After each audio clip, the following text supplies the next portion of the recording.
அறிவிப்பு வெளியாயிருக்கு. விவசாயிகள் எதிர்க்கிறாங்க. திமுக எப்படி பாருங்க சார்? நடவடிக்கைகளை எடுத்திருக்காங்க.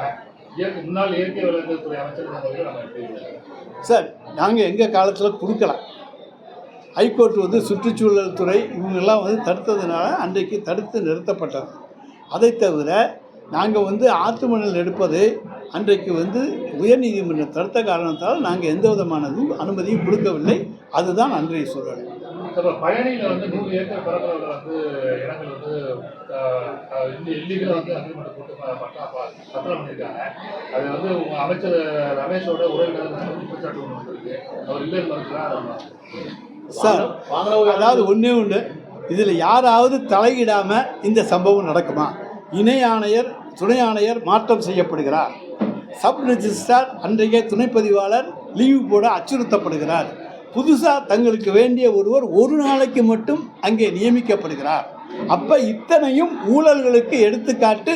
ஊழல் மகாசக்தியாக இன்றைக்கு ஊழல் பராசக்தியாக நம்முடைய மாண்புமிகு தமிழக முதலமைச்சர் விஜயினுடைய அரசு இருக்கிறது என்பதற்கு பழனியும் கரூரும் எடுத்துக்காட்டு. கரூரில் என்னங்க அவசரம்? 10ஆம் தேதி போகிறாரு. விஜயபாஸ்கர்லேருந்து இப்போ அவங்க சேர்த்துருக்கீங்க. உடனடியாக அங்கே இருக்கக்கூடிய அதிகாரிகளுக்கு சைகை கொடுத்துட்டு வந்து உடனடியாக பதிஞ்சிருக்கீங்க. எங்கள் 3500 ஏக்கர் கோயில் நிலத்துக்கு தாரை வாக்குறதுக்கு எந்த அரசாங்கமாவது ஒப்புத்துக்குமா? தாரை வாத்திருப்பது இன்றைக்கு உத்தவர் விஜயினுடைய ஆட்சி.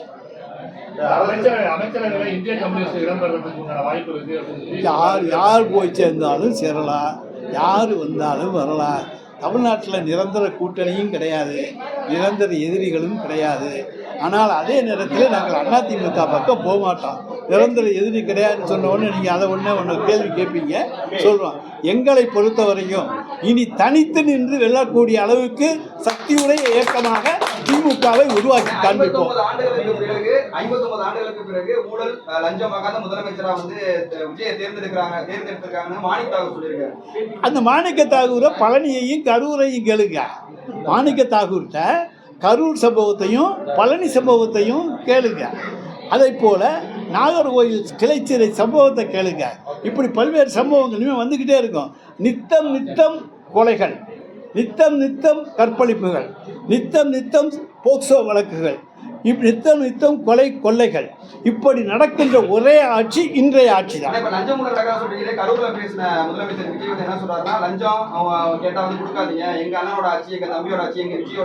அதை சொன்னதுக்கு தான் செத்து போயிட்டா ஒருத்தன். எங்கள் அண்ணனோட ஆட்சியா நான் லஞ்சம் தரமாட்டேன்னு நாகர்கோயிலில் சொன்னால் ஒரு பொட்டி கடைக்காரன், அது செத்து போயிட்டான்.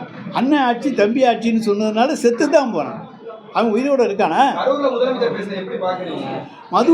கரூரில் அவர் பேசுறது ஒரு இருமாப்பினுடைய எடுத்துக்காட்டு. ஒரு அதாவது எப்படி ஆணவம், இருமாப்பு, அகந்தை இவற்றினுடைய எடுத்துக்காட்டாகத்தான் அந்த பேச்சு இருந்ததே தவிர ஒரு அடக்கமான பேச்சாக, ஒரு முதலமைச்சருக்கு உண்டான பேச்சாக அது இல்லை. சார், நாங்கள் வந்து என்ன வேணாலும் இது பண்ணலாம். முதலமைச்சர் நட நட நட நட நட இப்படி தான் பாட்டு பாடி டான்ஸ் ஆடிக்கிட்டு இருக்க கூத்து இன்றைக்கு தமிழ்நாட்டில் தான் நடக்குது. அதை பார்த்து மற்ற மாநிலங்கள் இன்றைக்கு கிண்டல் செய்கின்றன. நம்மை பார்த்து மற்றவர்கள் கேலி செய்யக்கூடிய மாநிலமாக தமிழகத்தை உருவாக்கி இருக்கிற பெருமைக்குரிய அரசு தான் அமைச்சர்கள் வந்து வெளிநாட்டுக்கு பயணம் செஞ்சிருக்காங்க. அவங்க வந்து மத்திய அரசுக்கு பர்மிஷன் ஆகாமையே பண்ணியிருக்காங்க. மத்திய அரசுக்கு நோட்டீஸ் வாங்கி அழைச்சிருக்கு. அதை நம்ம எப்படி பார்க்கலாம்? அது மத்திய உள்துறையினுடைய பொறுப்பு, அவங்க பார்த்துக்குவாங்க.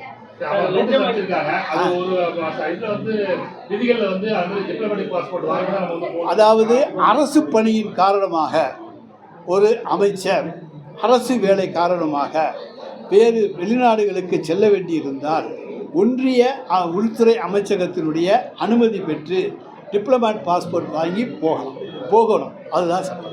ஆனால் தனிப்பட்ட முறையில் யாரும் போயிட்டு வந்துட்டு இருந்தால் கூட இங்கே யாரும் கேள்வி கேட்க மாட்டாங்க. ஆனால் அங்கே அவங்க 2 பேரும் அரசு பணி நிமித்தமாக போயிருப்பதால் டிப்ளமேட் பாஸ்போர்ட் பெற்று அவர்கள் சென்றிருக்க வேண்டும்.